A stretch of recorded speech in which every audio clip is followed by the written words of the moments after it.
Dominique Delport, bonjour. Bonjour Philippe Larocque. Bienvenue dans le Buzz Média Orange de Figaro. Je rappelle, ancien journaliste à M6, également fondateur de la société Stream Power, qui a été cédée au groupe Bolloré en 2001. En 2001, vous êtes surtout le président directeur général de Havas Media France, qui est l'un des deux poids lourds du conseil achat média sur le marché français et filiale du groupe Havas présidé par Vincent Bolloré. Le groupe a annoncé avoir modifié l'organisation de sa branche, on va dire créative, sur l'activité publicitaire. Une nouvelle organisation de la division média qui est rebaptisée Havas Media Group.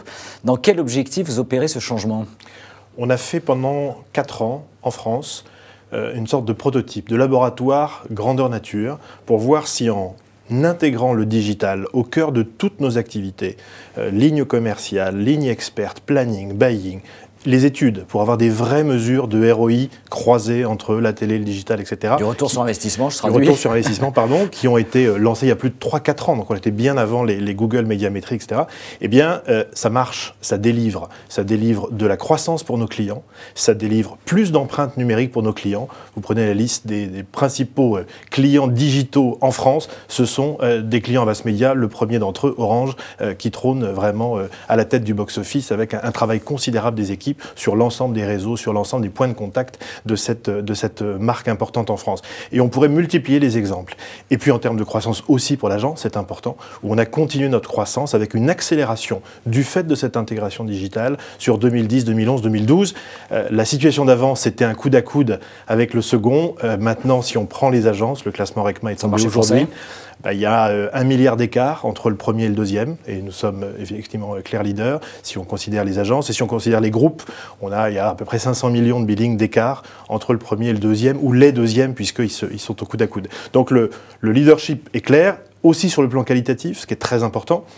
Et puis des nouveaux clients, des gains, de la conquête et des nouvelles activités. Donc toute cette matrice et ce modèle-là, on l'applique à l'international. C'est le souhait du président du groupe, avec bien une redistribution assez intéressante des cartes et un projet fantastique pour Havas Media Group qui va juste de pair avec ce que David Jones, le CEO, a annoncé il y a quelques mois sur la partie publicitaire. Si j'ai bien compris, il y a une simplification comme de l'organisation dans les médias dans le monde. Plus de silos digital. Est-ce que ça veut dire qu'il y aura également plus qu'un seul réseau qui porte l'emblème d'Havas Media dans le monde? Non, de la même manière que vous avez sur la partie créa Havas Worldwide et puis un second réseau qui est Arnold, eh bien vous aurez Havas Media, principal réseau média, et Arena, qui est notre deuxième réseau. Le premier Havas Media est présent dans plus de 120 pays, le second dans 13 pays. Et puis on a aussi toutes les autres forces constituantes, je pense à Havas Sport Entertainment. On est vraiment le seul groupe à avoir investi autant sur l'expérience de marque et les contenus, et ce réseau-là, présidé par Lucien Boyer, est présent dans 36 pays. Alors vous dites placer donc le digital, le numérique au cœur des agences du groupe. Qu'est-ce que pèse aujourd'hui le numérique justement dans l'activité média du groupe Havas? Je pense que c'est un mauvais indicateur. Difficile à identifier? Non, c'est surtout quand vous êtes intégré, la question c'est pas quelle est la part de stratégie dans les revenus du groupe. Le digital, c'est l'air qu'on respire. Le digital, c'est la vie des gens. Donc dans ce que l'on fait, le digital est au cœur de toutes nos activités. Et notre modèle, nous semble-t-il, crée beaucoup plus de valeur pour nos clients. Aujourd'hui, si on reste sur ce baromètre, on a tendance à créer des silos, à racheter des grosses sociétés comme des trophées sur une étagère. Je ne juge pas, c'est leur modèle et il doit marcher. Le nôtre est très différent. On préfère build plutôt que buy. On préfère construire, quitte à racheter, mais des petites startups très identifiées que l'on va pouvoir faire rayonner dans le monde entier très rapidement grâce à notre réseau qui est beaucoup plus concentré et aligné que les autres. Et donc c'est vrai que si vous prenez la France, on est passé de 10 à 30% sur les billings digitaux, et avec là aussi un fort leadership sur l'ensemble des points de contact digitaux. Mais l'essentiel, et je crois que c'est ce que les clients demandent, c'est de l'intégration et surtout de la simplicité. On est beaucoup trop complexe. Les gens veulent du simple. La techno, ça les ennuie. Ce changement également conduit à une promotion pour vous au sein du groupe. Je rappelle, parce que vous allez devenir le patron opérationnel des activités donc commerciales, stratégie, new business du nouveau Havas Media Group, qui est avec la marque Ombrelle dans le monde. Votre premier chantier? Premier chantier, c'est rencontrer les principaux clients du groupe. Alors on a la chance que sur les 10 ou 15 premiers clients, il y ait beaucoup de grands groupes français.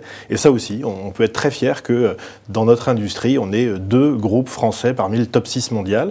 C'est parce que aussi, on a pu accompagner les fameux champions français à l'international. Et aujourd'hui, toutes ces entreprises-là se posent des questions de transformation digitale au-delà du média.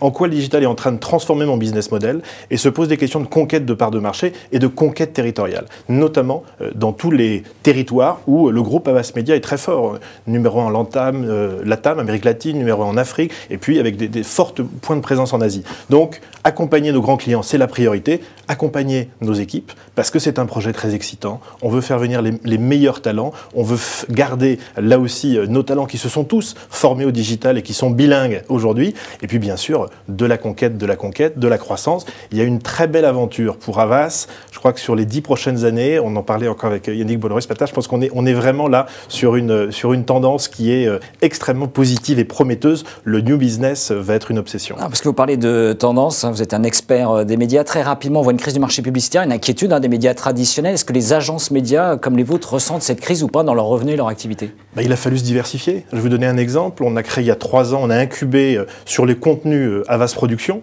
Havas Productions, c'est très récemment avec sa filiale presse Upside, le documentaire qu'on a vu sur Envoyé spécial, qui est un scoop mondial dans les couloirs de Foxconn, l'usine qui fabrique les iPads, ou alors avec Sef Ferris, le film le plus rentable du cinéma français, qui était Les Caïras, 1 million d'entrées.